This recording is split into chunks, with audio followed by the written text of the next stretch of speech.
오늘 추수감사주일을 맞이하여 우리에게 주신 하나님의 말씀은 구약성경 시편 107편 1절에서 9절까지의 말씀이 되겠습니다.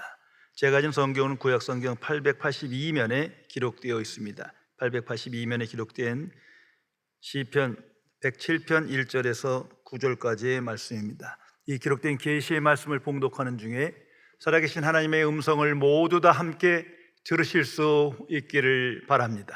하나님의 말씀입니다. 여호와께 감사하라. 그는 선하시며 그 인자하심이 영원하미로다. 여호와의 속량을 받은 자들은 이같이 말할지어다. 여호와께서 대적의 손에서 그들을 속량하사 동서남북 각 지방에서부터 모으셨도다. 그들이 광야 사막길에서 방황하며 거주할 성읍을 찾지 못하고 줄이고 목이 말라 그들의 영혼이 그들 안에서 피곤하였도다. 이에 그들이 근심 중에 여호와께 부르짖으며 그들의 고통에서 건지시고 또 바른 길로 인도하사 거주할 성읍에 이르게 하셨도다. 여호와의 인자심과 인생에게 행하신 기적으로 말미암아 그를 찬송할지로다.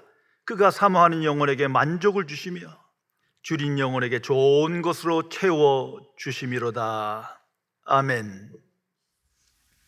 하나님의 사람 존 맥어더 목사님이 쓰신 책 중에 The Pillars of Christian Character 이라는 책이 있는데, 영성을 세우는 13가지 기둥이라는 제목으로 번역되었습니다. 그 책에서 감사드리지 못하는 그리스도인은 하나님과의 관계가 손상되고 다른 성도들의 관계도 무너져서 영적으로 엉망이 된다고 하면서 감사를 가로막는 장애물을 6가지 제시하고 있습니다. 함께 생각해 보시기 바랍니다.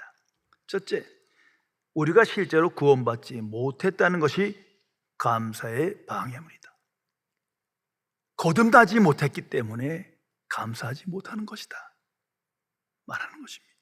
거듭난 사람은 범사에 감사하며 오늘을 살아가게 됩니다. 둘째, 하나님의 주권적 권능에 대한 불신이 감사의 방해물이다. 하나님을 믿는다 하지만 하나님의 통치와 섭리에 대한 확신이 없는 거예요. 의심이 있고 불신이 있고 망각이 있기에 감사하지 못하는 것입니다.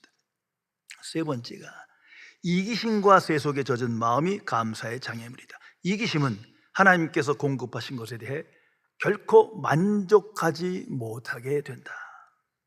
넷째, 조바심이 감사의 방해물이다. 하나님이 설정하신 시기에 대하여 참지 못하는 것이다. 내 뜻이 내 뜻대로 빨리 이루어져야 된다는 그 탐심으로 인하여 감사하지 못한다는 것입니다. 다섯 번째, 영적인 미지근함과 미온적인 태도가 감사의 장애물이다. 여섯 번째, 반역이 감사하지 못하게 하는 가장 강력한 장애물이다. 하나님께 대한 증오와 반역과 원망의 죄에 빠지면 감사하지 못하게 된다.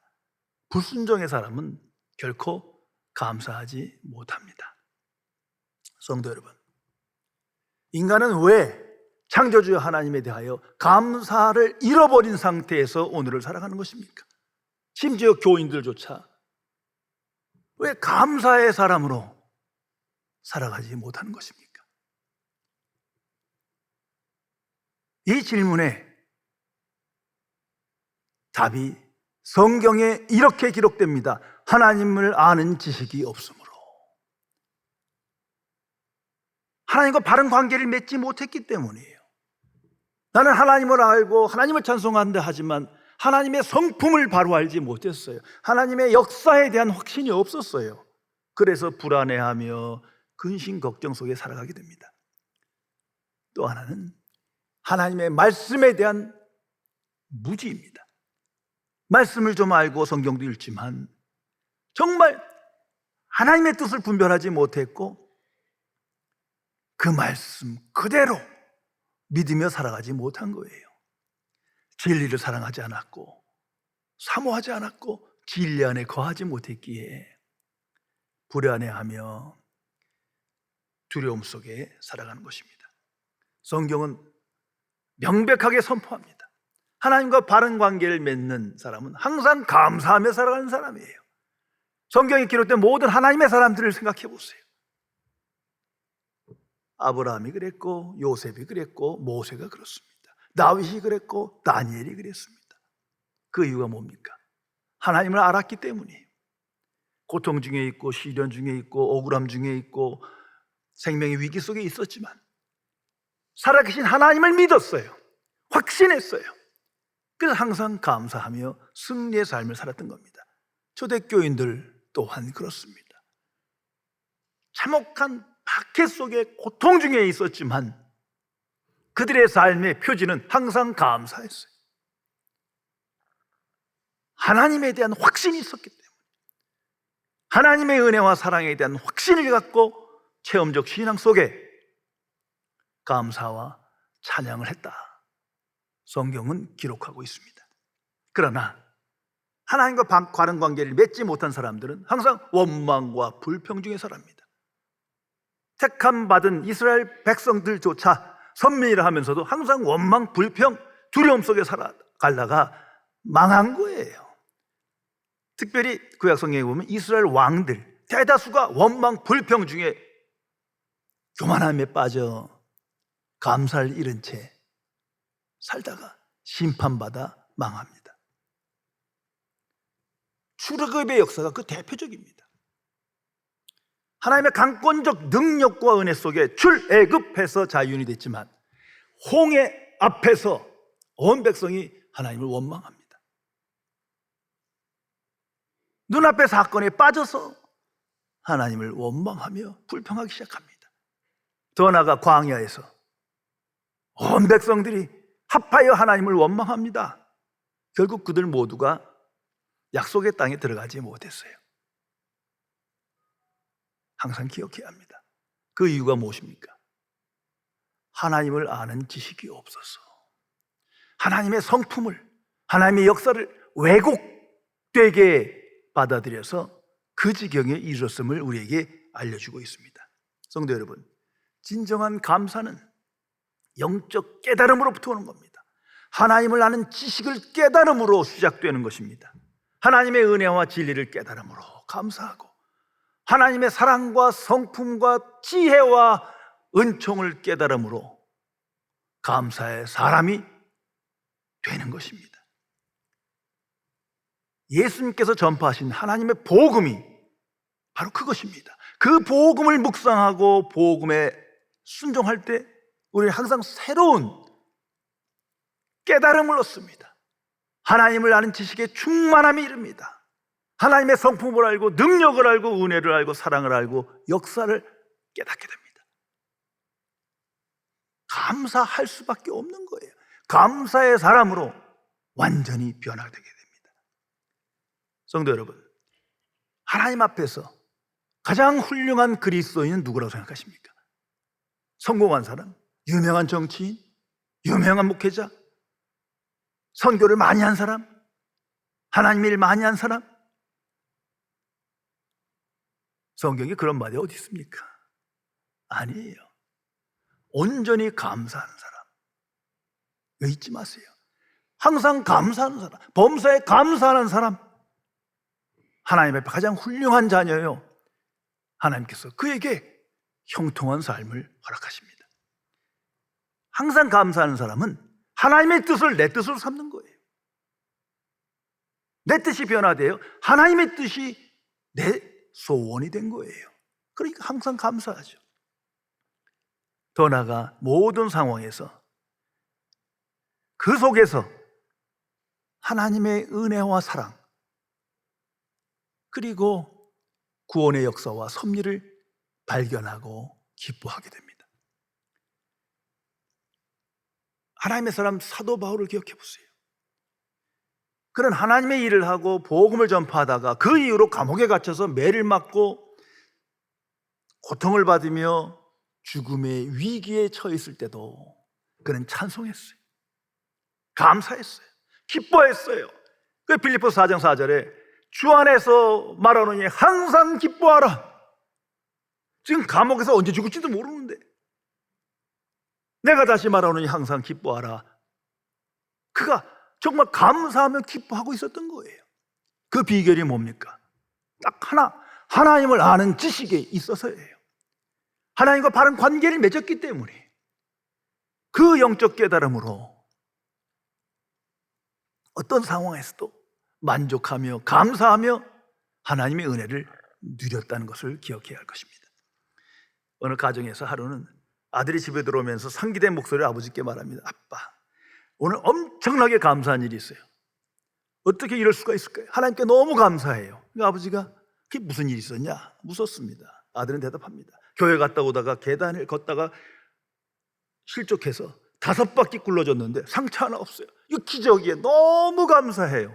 아빠가 그 얘기 듣고 이렇게 말했답니다. 나는 너보다 훨씬 더 감사하다. 그 아들이 아버지에게, 아니 아버지도 넘어지셨어요? 6바퀴 굴렀어요? 그랬더니 아버지는 대답합니다. 나는 한 바퀴도 안 굴렀다. 그래서 감사하다. 성도 여러분,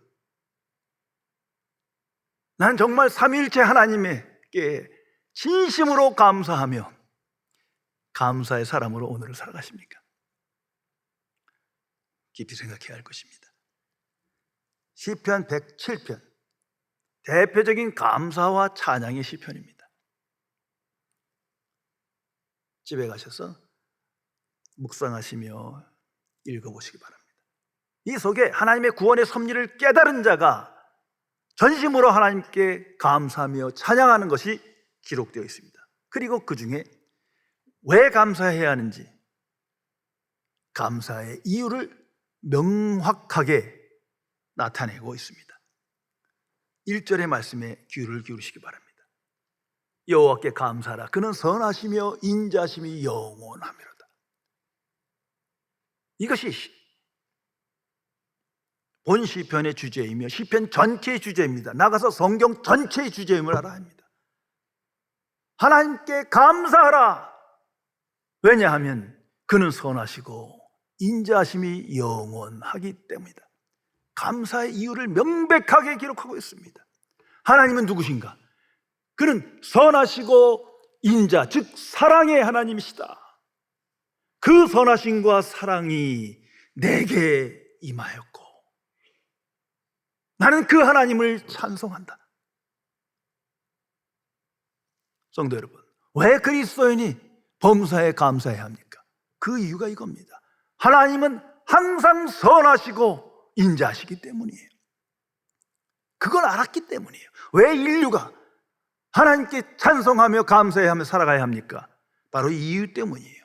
창조주 하나님은 항상 선하시고 인자하심이 영원했습니다. 그런데 이걸 몰라. 하나님을 잘못 알았어. 하나님의 선하심과 인자심을 체험해 본 적이 없어요. 이 확신이 없어. 감사할 수 없죠. 이게 불신자의 삶입니다. 불신앙의 인생이 항상 원망과 불평과 근심주의에 살아갈 수밖에 없는 거예요. 죄의 결과입니다. 성도 여러분, 다시 한번 생각해 보세요. 나는 하나님께 항상 감사하는 걸 아는데, 결단도 하는데 왜 감사의 사람으로 살지 못합니까? 내 뜻대로 될 땐 감사하지만 내 뜻대로 되지 않고 질병이 있고 시련이 있고 고통이 있을 때 왜 감사할 사람이 되지 못하는 겁니까? 그 답이 여기 있는 거예요.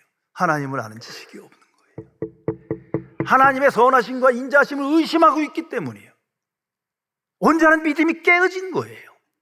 눈앞의 사건 속에 하나님을 왜곡되게 인식하기 시작하므로 하나님께 감사하지 못했다는 사실을 기억해야 합니다. 하나님의 복음, 예수께서 전하신 복음은 그 안에 하나님의 은혜와 사랑을 충만히 계시하고 있는 겁니다. 하나님의 성품이 계시됐습니다. 하나님의 역사가 계시되었습니다. 십자가의 복음이 바로 그것을 말합니다.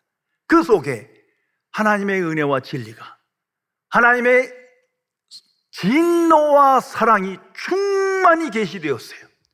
그 복음을 믿음으로 내가 하나님의 자녀 되었는데 아직도 감사의 사람으로 오늘을 살아가지 못한다면 내가 믿는 하나님에 대한 이해가 잘못된 거예요. 하나님의 선하심과 인자심이 망각된 거예요. 이건 배은망덕한 죄입니다. 성경은 말합니다. 하나님은 선하시다. 항상 선하시다. 잊어서는 안 됩니다. 내가 비록 시련 중에 있고 재앙 중에 있고 고통 중에 있어도 하나님은 선하신 분이, 성경은 그것을 선포하고 있습니다. 항상 선하십니다. 그리고 그 선이 하나님의 자녀에게 항상 나타나 있다는 것을 알아야 합니다. 최고의 선, 지고선은 오직 하나님께 있습니다. 그래서 하나님은 조금 더 거짓이 없으십니다.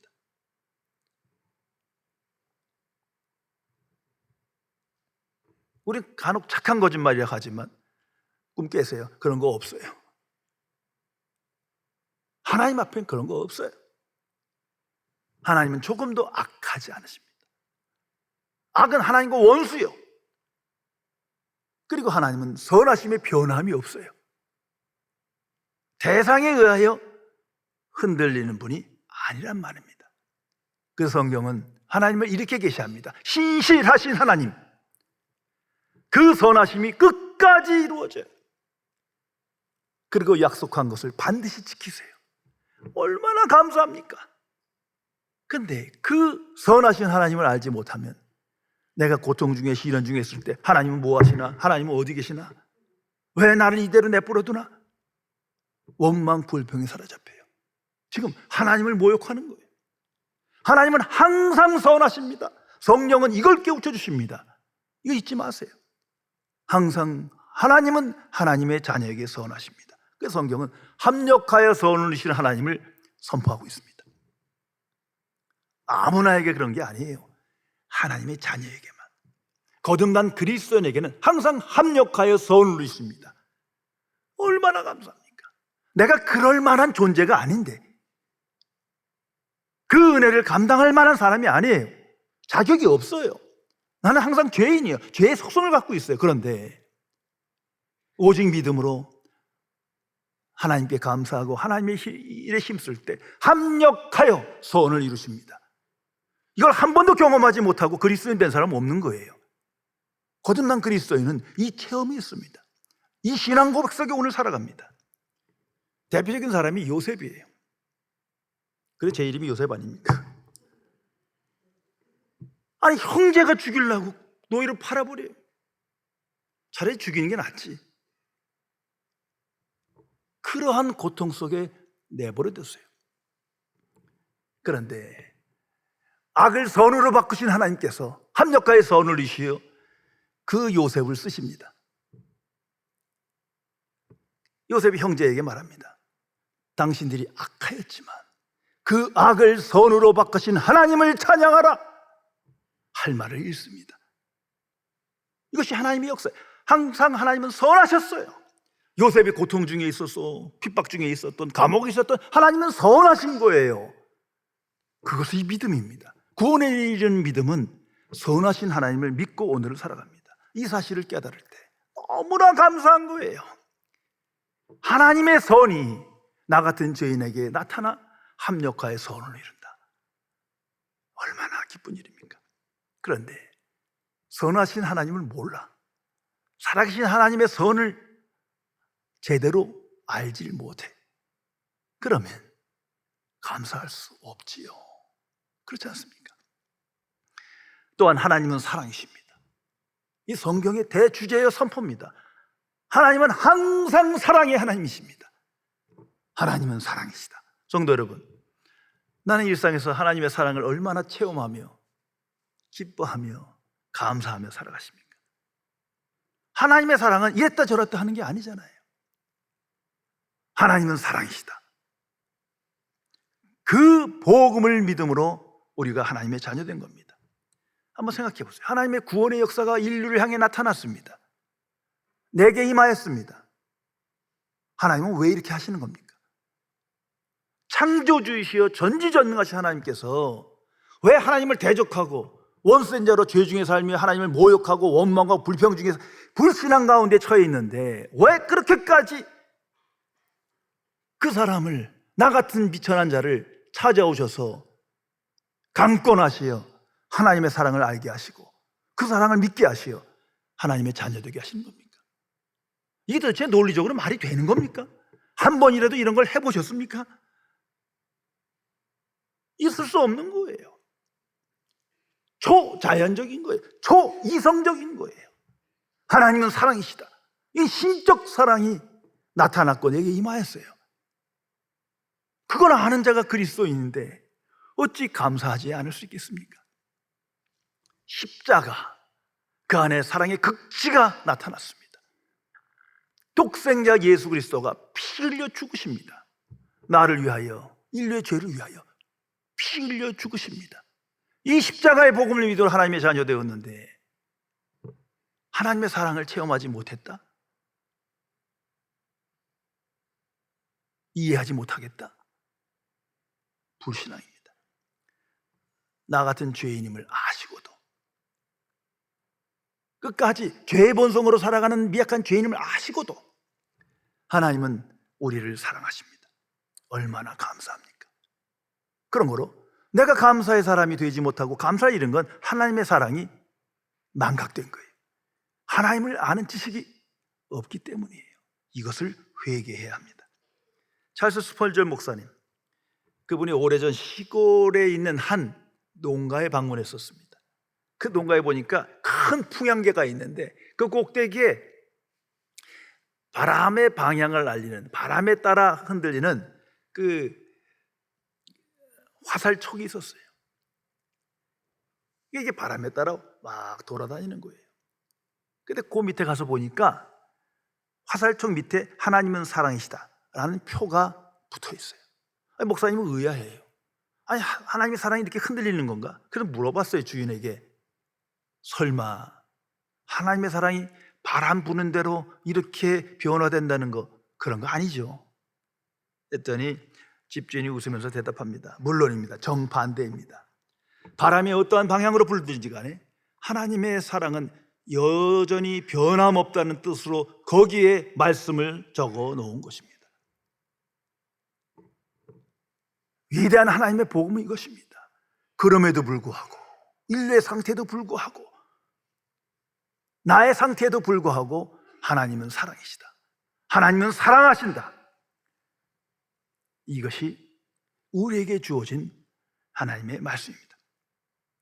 무엇보다도 하나님의 선과 사랑에 대해 바른 인식을 가져야 합니다. 그 선과 사랑이 공통적 본질이 거룩이라는 겁니다. 다시 말해서 하나님의 거룩한 선이요 거룩한 사랑이에요. 자, 거룩이 없는 선과 사랑을 따라가면요 하나님은 우상 취급하고 말아요. 오늘 이 시대의 가장 큰 문제가 여기에요. 선을 알고 사랑도 알면서 하나님은 그렇게 고백하는데 거룩하신 선, 거룩하신 사랑에 대한 바른 이해를 갖지 못했기 때문에 원망과 불평 속에 살아갑니다. 오늘 이 시대는 더욱더 그래요. 하나님은 사랑이시다 하면서 설교를 합니다. 많은 사람들이 주장하면 아멘 합니다. 그러면서 설교자는 말합니다. 천국은 없다. 천국은 없는 게 아니라 지옥은 없다. 왜? 하나님은 사랑이시기 때문에. 이게 겁주려고 그러는 거지, 경고지. 하나님은 사랑이시고 선하신데 어떻게 인간을 끝까지 사랑하신다면서 지옥에 보낼 수 있느냐. 이게 논리적으로 말이 되잖아요. 아멘들 하는 사람들 많아요. 진노의 하나님, 심판의 하나님 절대 있을 수 없다. 하나님은 사랑이시다. 선하신데 그게 말이 되느냐. 오늘도 이런 사람 많습니다. 성도 여러분, 거룩한 선, 거룩한 사랑을 절대 잊어서는 안 됩니다. 하나님은 죄를 미워하십니다. 죄를 증오하시고 심판하십니다. 성경은 그런 이야기로 가득 차 있는데 아예 안 보기로 작정한 거예요. 그런 거로 회개가 먼저입니다. 죄로부터 회개케 하시는 하나님, 그 하나님이 선하시고 인자하신 하나님이라는 거예요. 스스로 회개할 능력이 없어. 그런데 하나님의 선이 임하고 하나님의 사랑이 임함으로 내가 죄를 깨닫고 회개합니다. 사죄 은총을 받습니다. 하나님이 하나님의 자녀로 받아주십니다. 그 하나님의 선하심과 인자심이 충만합니다. 이것이 복음적 선포입니다. 자, 구약 성경을 보세요. 이스라엘 백성 이 말씀 들었어요. 항상 들었어요. 하나님의 말씀을 지켜라. 순종하면 복을 주고, 너희들이 불순종하고 나를 떠나 원망 불평하게 살면 화가 이 말이라, 심판받으리라. 항상 알았어요. 그런데 원망과 불평 중에 살아갑니다. 하나님을 원망합니다. 그리고 심판받습니다. 성경에 수많은 사건이 기록되어 있습니다. 그들이 고통 중에, 포로 생활 중에 아무 희망 없는 가운데 탄식하며 절거합니다. 하나님 용서해 주세요. 회개합니다. 하나님은 또 죄를 짓지 아니한 자녀처럼 받아주십니다. 포로 귀환이 있고 회복시켜 치유시켜 주십니다. 이것이 성경의 선포입니다. 하나님의 선과 사랑은 항상 의의 기준이 있어야 합니다. 하나님의 의, 그것이 최종 기준입니다. 그런데 하나님의 의를 망각하고 사랑, 선 따지면요, 완전 그냥 모든 종교가 똑같은 거지 뭐. 이건 불신앙입니다. 잘못된 하나님을 아는 지식으로 인하여 결국 그들의 삶을 보면 알아요. 타 종교 사람들 보면 알아요.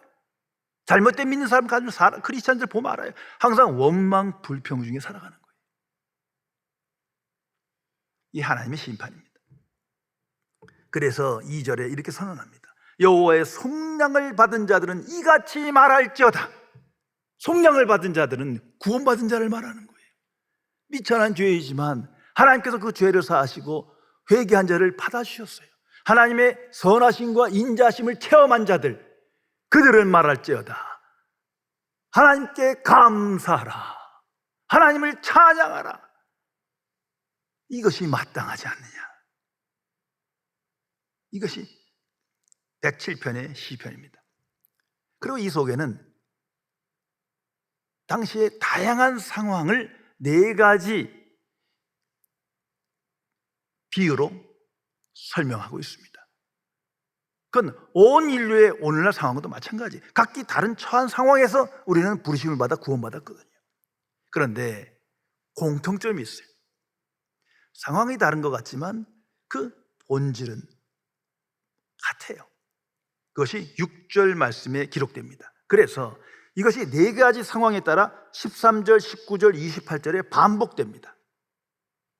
6절의 말씀입니다. 이에 그들이 근심 중에 여호와께 부르짖음에 그들의 고통에서 건지시고.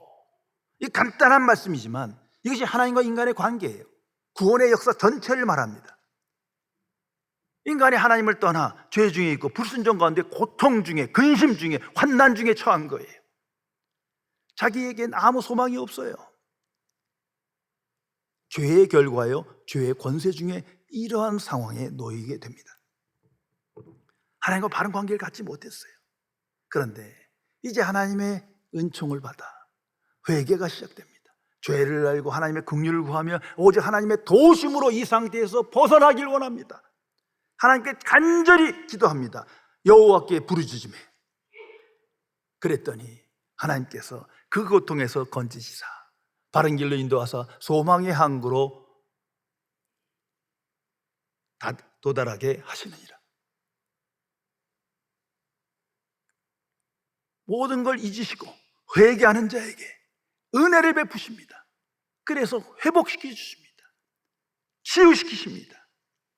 구원의 역사입니다. 왜 하나님이 이렇게 하시는 겁니까? 하나님의 성품 때문이에요. 거룩하시고 선하시고 인자하심이 풍부하시기에 오직 하나님의 은혜로 치유되고 회복됩니다. 그래서 최종 결론으로 이렇게 말합니다. 여호와께 감사하라. 그는 선하시고 인자하심이 영원함이로다. 선하심, 인자하심에서 끝나는 게 아니고 그 하나님의 선과 인자하심이 영원함이로다. 끝까지 항상 우리에게 함께 하실 거라는 거예요. 내가 어떤 상태에 있든지, 특별히 하나님의 자녀에게 그 사랑이, 그 선하심이 영원하미로다. 그래서 우리가 구원받을 수 있는 거예요. 완전한 의인으로 살지 못해도 항상 믿음으로, 회개한 믿음으로 날마다 하나님께 가까이 가. 이 선하심과 인자하심의 영원함을 힘입어 천국에 들어가는 거예요. 얼마나 감사합니까? 항상 감사할 수밖에 없는 거예요. 죄 중에 살고 불신앙 가운데 살아가고 때로는 부패하고 타락한 상태에 있으며 불순종하지만 이 다 아시고도, 하나님께서 아시고도 하나님의 선하심과 인자하심을 영원토록 우리에게 베푸시는 거예요. 성도 여러분, 도대체 제가 어떤 인간이 이런 하나님을 안다면 안 믿을 수 있겠습니까? 감사하지 않은 사람이 어디 있습니까? 안 믿으니까 감사하지 못하고 하나님을 대적하는 거죠. 그런 거로 거듭난 하나님의 자녀가, 천국 백성이 항상 감사하지 못하는 것은 그 이유가 내게 있는 거예요. 아직 하나님을 알지 못하는 거예요. 하나님의 선하심과 인자심을 아직 맛보지 못한 거예요. 맛봤으나 망각한 거예요. 그래서 또다시 원망, 불평, 근심 중에 두려움 속에 살아가게 되는 것입니다. 그래서 8절에 성경은 이렇게 말합니다. 여호와의 인자하심과 인생에게 행하신 기적으로 말미암아 그를 찬송할지로다. 이 또한 4번 계속 반복됩니다. 한마디로 하나님을 기억하라. 내 안에 행하신 그 이적을, 하나님의 선하심과 인자하심의 능력을 생각하라. 그것을 망각하고 알지 못할 때 인간은 불행과 비참한 상황에 놓이게 되는 것입니다. 위인전에 빠지지 않고 나오는 삼중고의 헬렌 켈러를 다시 한번 생각해 보시기 바랍니다. 태어난 지 1년 9개월 됐는데 심한 열병으로 인해서, 그것도 의사의 실수로 보지 못하고 듣지 못하고 말하지 못하는 이런 시련의 인생을 살게 됩니다. 그래서 많은 사람들이 이 여인을 생각할 때 놀랍다 말합니다. 그러한 시련 속에서도 희망을 잃지 않고 자기 뜻을 펼쳤거든요. 그런데 정말 그녀를 존경하는 것은 따로 있는 거예요. 그녀는 자신의 처한 상황을 그대로 인정하고 원망 불평하지 않고 그 상황 자체에 감사하는 태도로 살았다는 겁니다. 이분이 하나님의 사람입니다. 그래서 항상 이와 같이 고백했다고 전해지고 있습니다. 나는 나의 역경에 대해 하나님께 감사한다. 이게 뭐 감사할 내용입니까? 보지도 못하고 듣지도 못하고 말하지도 못하는, 억울하게 그런 재난을 당했는데 나는 항상 하나님께 감사한다. 왜냐하면 나는 역경 때문에 나 자신과 나의 일, 그리고 나의 하나님을 발견했기 때문이다. 나는 눈과 혀와 귀를 빼앗겼지만 내 영혼을 잃지 않았기 때문에 그 모든 것을 가진 것이나 마찬가지입니다. 성도 여러분, 우리가 예수 그리스도 안에서 하나님을 믿는다는 것은 하나님 앞에서 인생 전체를 생각해야 합니다. 이거 항상 잊지 마세요. 인생 전체를 놓고 생각해 보세요. 나 같은 죄인이 하나님의 은혜로 오직 그의 선하심과 인자심으로 말미암아 믿음으로 구원받아 하나님을 찬송하며 감사하며 천국에 들어가는 거예요. 이 인생 전체를 놓고 생각하세요. 자꾸 부분 과거에는 어쨌고 현재는 이렇고 앞으로 이럴 것이고 부분에 매여서 하나님을 망각하지 마세요. 하나님 앞에 인간의 존재의 삶은 그야말로 점과 같은 겁니다. 그러나 하나님은 약속하셨습니다. 선하심과 인자심이 영원하리로다. 하나님 앞에서, 내가 믿는 하나님 앞에서 나의 인생 전체를 놓고 보세요. 항상 감사와 찬양으로 오늘을 살아가게 됩니다. 성도 여러분, 예수님을 보내신 분이 하나님이시라는 걸 잊지 마세요. 구주 예수지만 그분을 이 땅에 보내신 분이 하나님이십니다. 왜? 하나님의 선하시고 인자심이 영원하시기 때문에 그 외에 다른 이유가 없어요. 십자가의 복음이 그겁니다. 십자가와 부활 누가 행하신 겁니까? 하나님이 그렇게 하신 거예요. 그래서 그 안에 하나님의 은혜와 사랑, 지혜와 능력이 충만히 계시되었다고 성경 선포하지 않습니까? 그것을 믿는 자가 구원에 이르는 믿음이요 하나님의 자녀입니다. 그 성령께서는 항상 예수 그리스도 안에서 연합하여 하나님을 아는 지식에 충만함이 이르게 합니다. 성경 다 알아야 된다는 게 아니에요. 하나님의 인자하심과 선하심이 영원함이로다, 이걸 알아야 된다는 거예요. 십자가의 복음이 그걸 선언하는 거예요. 그러기에 항상 감사하며 기뻐하며 오늘 살아갑니다. 성도 여러분, 감사하는 마음의 최대 수혜자는 나 자신이에요. 감사하는 사람이에요. 감사함으로 그 기도가 하나님께 상달되고 기도의 응답을 받고, 감사함으로 비록 죄인이지만 하나님의 은총을 받고 내게 주신 하나님의 말씀을 받고 삶 속에서 하나님의 인자하심과 선하심을 체험하며 승리의 삶을 살아가게 됩니다. 거듭난 그리스도인은 항상 하나님과 바른 관계를 맺으며 기뻐하며 감사하며 이 땅에서 형통한 삶을 누리며 고백하는 사람입니다. 모든 상황에서 그렇습니다. 살아계신 하나님의 선하시고 인자하심이 영원하기에 그 하나님을 아는 지식에 끌려 믿음으로 감사의 사람으로 승리하게 되는 것입니다. 기도하시겠습니다. 전지전능하신 은혜 하나님, 이 어두운 세상에 살며 세상의 종으로 살며 하나님과 잘못된 관계 속에 살며 미천한 죄인으로 살기에 원망과 불평과 두려움 속에 살아가지만 오직 하나님의 은혜로 말미암아 믿음으로 하나님의 자녀 되게 하시어 이제야 감사의 사람으로 오늘을 살게 해주심을 진심으로 감사드립니다. 보혜사 성령이시여 우리 안에 거하시어 항상 예수 그리스도 안에 연합하여 하나님의 은혜와 진리를 깨닫고 그 지혜와 능력을 체험하여 하나님의 선하심과 인자심이 영원함을 고백하며 기뻐하며 온전히 하나님께 감사해 하는 사람으로 형통한 삶을 누리도록 지켜 주옵소서. 그리고 세상을 향하여 이웃을 향하여 하나님의 선하심과 인자심이 영원함을 나타내며 기뻐하며 복음의 증인으로 하나님께 영광 돌리는 삶을 살도록 함께하여 주옵소서. 주 예수 그리스도의 이름으로 간절히 기도드리옵나이다. 아멘.